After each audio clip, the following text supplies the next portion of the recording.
হরে কৃষ্ণ। আজ 17ই পৌষ 1431 ও 2রা জানুয়ারি 2025 বৃহস্পতিবার। আজ আমি ভাগবতম পাঠ করছি। ভাগবতমের চতুর্থ স্কন্ধ প্রথম ভাগ, তৃতীয় অধ্যায়, শিব ও সতীর বার্তালাপের। হরে কৃষ্ণ। বার্তালাপের শ্লোক 13 থেকে 19। অডিওর শুরুতে আমার সকল ভক্তিমতী মা ও ভক্তবৃন্দের শ্রীচরণে দণ্ডবৎ প্রণাম জানিয়ে বলতে চাই, আমি আমার মানব জীবনে ভগবানের কথা অর্থাৎ যে ভাগবতম পাঠ করে সারা বিশ্বে প্রচার করার ব্রতী গ্রহণ করেছি। আপনারা কৃপাপূর্বক আমার স্বপ্নের সেই চ্যানেল জীবনের পূর্ণতাকে সাবস্ক্রাইব করে ও শেয়ার করে আপনারাও ভগবান কথা অর্থাৎ ভাগবতম প্রচার কার্যে ব্রতী হন।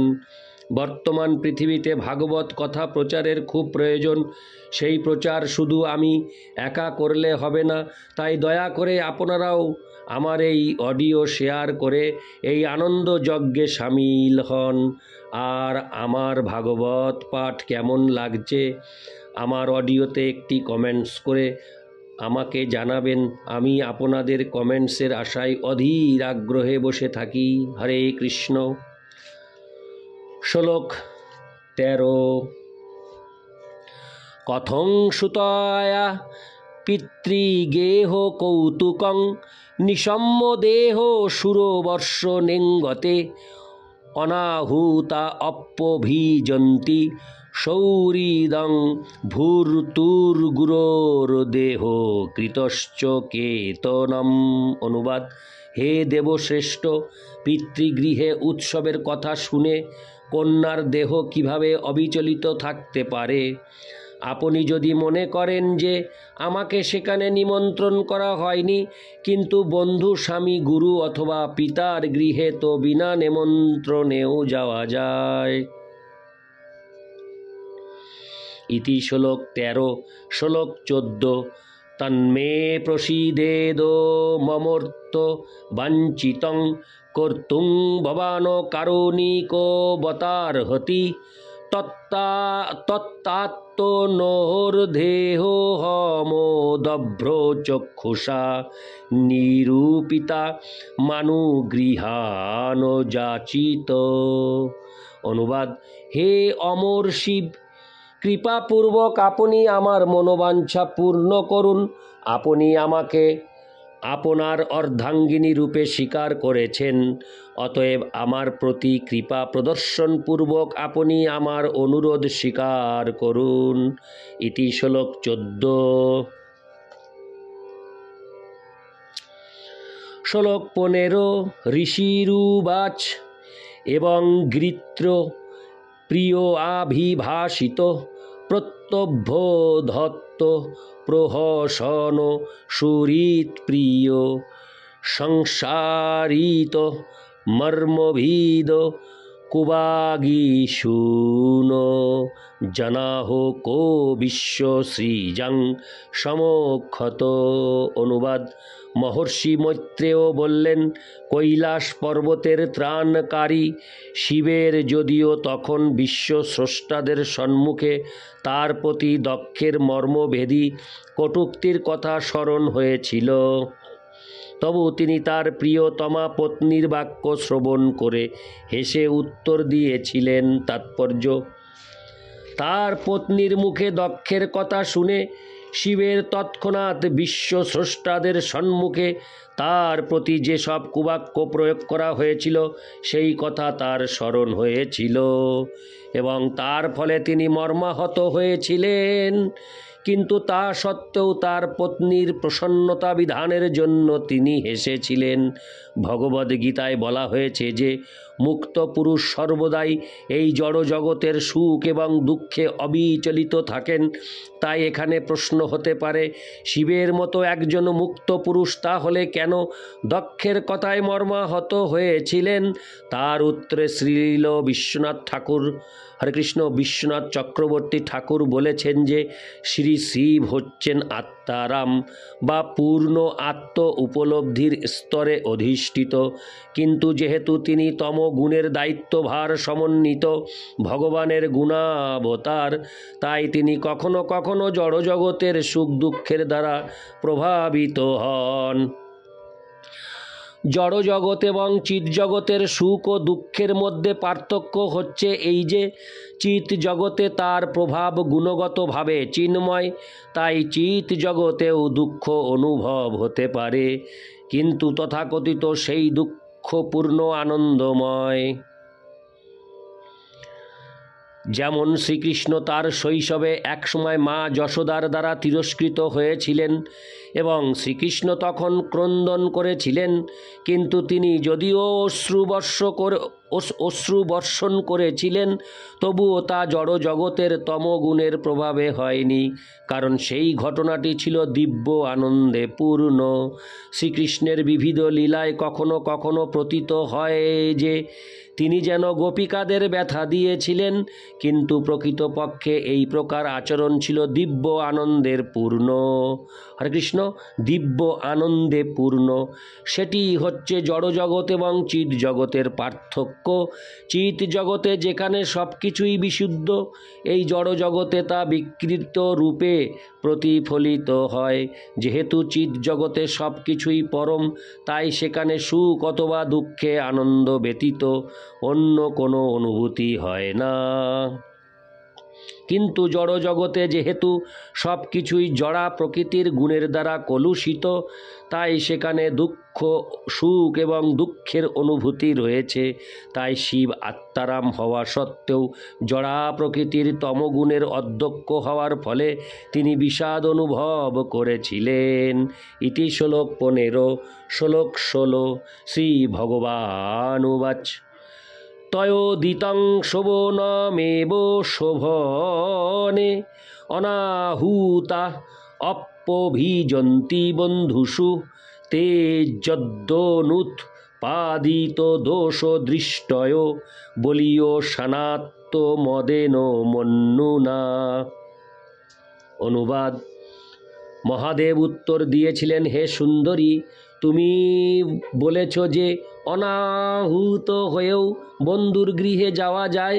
সেই কথা সত্যি, যদি সেই বন্ধু দেহাত্ম বুদ্ধি জনিত অহংকারের ফলে ক্রুদ্ধ হয়ে দোষ দর্শন না করে।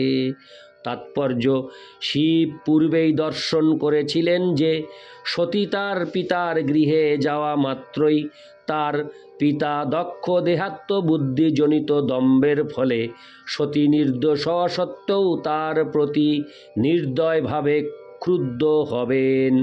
শিব সতীকে সাবধান করেছিলেন যে তার পিতা ধন ও মদে মত্ত হয়ে তার প্রতি ক্রুদ্ধ হবেন এবং তার পক্ষে তা অসহনীয় হবে, তাই সেখানে তার না যাওয়াই শ্রেয়। শিব তা ইতিপূর্বেই অনুভব করেছিলেন, কারণ তিনি নির্দোষ হওয়া সত্ত্বেও দক্ষ তাকে নানা প্রকার কর্কশ বাক্যের দ্বারা তিরস্কার করেছিলেন। ইতি শ্লোক 16। শ্লোক 17। বিদ্যাত পবিত্তব। হরে কৃষ্ণ। বিদ্যাত পবিত্তব পূর্বয় কুলৈ শতাঙ্গুণৈ ষড়ভীর সত্য মেতরৈ শ্রিতৌ হতায়াং ভৃতমান দুর্দৃশ স্তব্ধা ন পশন্তি হি ধাম ভূয়সাম। অনুবাদ: বিদ্যা, তপস্যা, বৃত্ত, সৌন্দর্য, যৌবন এবং আভিজাত্য এই 6টি মহাত্মাদের গুণ, কিন্তু যারা সেইগুলি লাভ করার ফলে গর্বান্ধ হয় এবং তার ফলে তাদের সদ্বুদ্ধি বা বিবেক হারিয়ে ফেলে, তখন তারা মহৎ ব্যক্তিদের মহিমা দর্শন করতে পারে না। তাৎপর্য: কেউ প্রশ্ন করতে পারে যে দক্ষ যেহেতু অত্যন্ত বিদ্বান, ধনবান এবং তপস্বী ছিলেন এবং অতি উচ্চকুলে তার জন্ম হয়েছিল, তাহলে তিনি কিভাবে অনর্থক অন্যের প্রতি ক্রুদ্ধ হয়েছিলেন?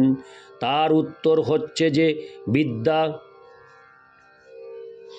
আভিজাত্য সৌন্দর্য এবং বৃত্ত লাভ করার ফলে কেউ যখন গর্ভোদ্যত হয় তখন তা অত্যন্ত খারাপ ফল প্রসব করে। দুধ অমৃতবৎ, কিন্তু সেই দুধ যখন বিষধর সর্পের দ্বারা স্পৃষ্ট হয় তখন তা গরলে পরিণত হয়। তেমনি বিদ্যা, ধন, সৌন্দর্য, আভিজাত্য ইত্যাদি গুণগুলি নিঃসন্দেহে খুবই ভালো, কিন্তু সেইগুলি যখন কোনো বিদ্বেষ পরায়ণ ব্যক্তিকে অলঙ্কৃত করে তখন তা বিপরীতভাবে ক্রিয়া করে। সেই সম্পর্কে চাণক্য পণ্ডিত আর একটি দৃষ্টান্ত দিয়েছেন। সর্পের মাথায় মণি থাকলেও তা ভয়ঙ্কর, কারণ সে হচ্ছে একটি সর্প। সর্প স্বভাবতই অন্য প্রাণীদের প্রতি ঈর্ষাপরায়ণ। তারা নির্দোষ হলেও সর্প তাদের প্রতি ঈর্ষাপরায়ণ হয়। সর্পের স্বভাবই হচ্ছে নিরীহ প্রাণীদের দংশন করা। তেমনি দক্ষ যদিও বহু জড়জাগতিক গুণে গুণান্বিত ছিলেন, তা সত্ত্বেও তার সম্পদের গর্ভে গর্বিত হওয়ার ফলে এবং ঈর্ষাপরায়ণ হওয়ার ফলে তার সমস্ত গুণগুলি কলুষিত হয়ে গিয়েছিল। তাই কখনো কখনো পারমার্থিক চেতনায় বা কৃষ্ণ ভাবনায় উন্নতিকামী ব্যক্তিদের পক্ষে এই সমস্ত জড়জাগতিক সম্পদ প্রতিবন্ধক স্বরূপ হয়। শ্রীকৃষ্ণের বন্দনা করার সময় কুন্তী দেবী তাকে অকিঞ্চন গোচর বলে সম্বোধন করেছেন, অর্থাৎ জড়জাগতিক বিষয়ে। হরে কৃষ্ণ, হরে কৃষ্ণ, হরে কৃষ্ণ, হরে কৃষ্ণ, কৃষ্ণ কৃষ্ণ হরে হরে, হরে রাম রাম রাম হরে হরে। অর্থাৎ জড়জাগতিক বিষয়ে যারা সম্পূর্ণ নিঃস্ব তাদের পক্ষে তাকে প্রাপ্ত হওয়া সহজ। কৃষ্ণ ভাবনায় উন্নতি সাধন করার জন্য জড়জাগতিক সম্পদ থেকে বঞ্চিত হওয়া লাভজনক। যদিও কেউ যখন পরমেশ্বর ভগবানের সঙ্গে তার নিত্য সম্পর্ক অবগত হয়ে তার সমস্ত জড়জাগতিক সম্পদ যেমন বিদ্যা, সৌন্দর্য, আভিজাত্য ইত্যাদি ভগবানের সেবায় সদ্য ব্যবহার করতে পারেন, তখন এই সমস্ত সম্পদ মহিমান্বিত হয়। পক্ষান্তরে বলা যায় যে কৃষ্ণ ভাবনাময় না হলে এই সমস্ত জড়জাগতিক সম্পদ শূন্যে পরিণত হয়। কিন্তু যখন সেই শূন্য পরম একের অর্থাৎ পরমেশ্বর ভগবানের সঙ্গে যুক্ত হয় তখন তার হরে কৃষ্ণ, তখন তার মান 10 গুণ বৃদ্ধি পায়। পরম একের পাশে অবস্থিত না হওয়া পর্যন্ত শূন্য সর্বদা শূন্যই থাকে। তা শত সহস্র যত শূন্যই যোগ দেওয়া হোক না কেন তার মূল্য শূন্যই থাকে।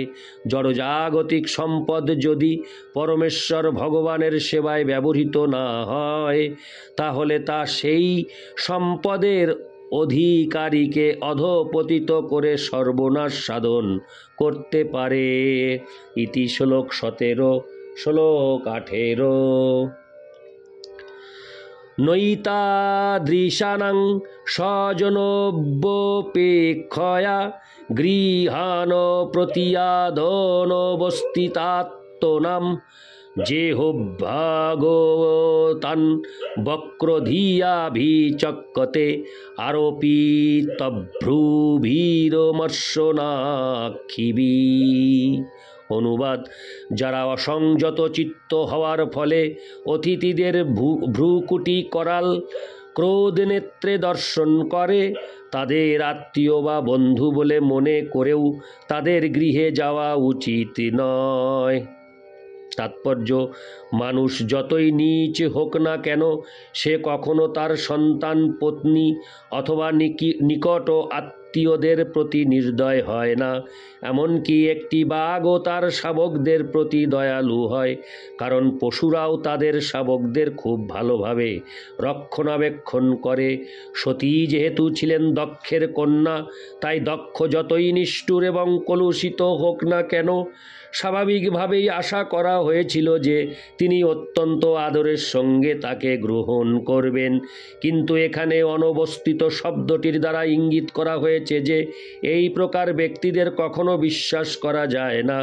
বাঘেরা তাদের শাবকদের প্রতি অত্যন্ত দয়ালু, কিন্তু তারা কখনো কখনো আবার তাদের খেয়েও ফেলে। বিদ্বেষপরায়ণ ব্যক্তিদের কখনো বিশ্বাস করা উচিত নয়, কারণ তাদের মনোভাব স্থির নয়।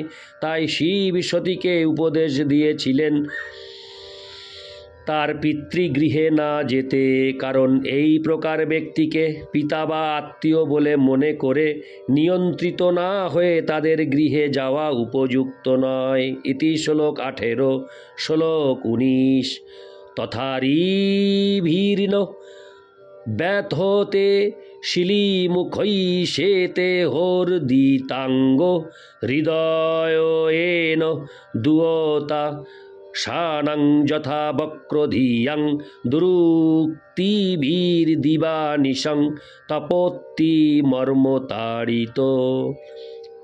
অনুবাদ: শিব বললেন, আত্মীয়দের কটূক্তি দ্বারা মর্মাহত হলে যে রকম ব্যথা অনুভূত হয়, শত্রুর বাণের দ্বারা আহত হলেও সেই প্রকার ব্যথা হয় না, কেননা সেই ব্যথা দিনরাত হৃদয়কে বিদীর্ণ করে। তাৎপর্য: সতী হয়তো মনে করেছিলেন যে তিনি তার পিতৃগৃহে যাওয়ার ঝুঁকি নেবেন এবং যদি তার পিতা কিছু কটু কথা বলেনও তাহলে তিনি তা সহ্য করবেন। ঠিক যেমন পুত্র কখনো কখনো তার পিতামাতার তিরস্কার সহ্য করে, কিন্তু শিব তাকে মনে করিয়ে দিয়েছিলেন যে তিনি সেই সমস্ত কটূক্তি সহ্য করতে পারবেন না, কারণ যদিও কেউ শত্রুর আঘাত সহ্য করতে পারে এবং তাতে সে তেমন কিছু মনে করে না, কারণ শত্রুর দেওয়া আঘাত স্বাভাবিক, কিন্তু আত্মীয়দের কটু বাক্য জনিত যে আঘাত, তার বেদনা সর্বক্ষণ দিনরাত অনুভূত হয় এবং কখনো কখনো সেই আঘাত এতই অসহ্য হয় যে তার ফলে মানুষ আত্মহত্যাও করে। ইতি শ্লোক 19। ওং নমো ভগবতে বাসুদেবায়। ওং নমো ভগবতে বাসুদেবায়। ওং নমো ভগবতে বাসুদেবায়। হরে কৃষ্ণ।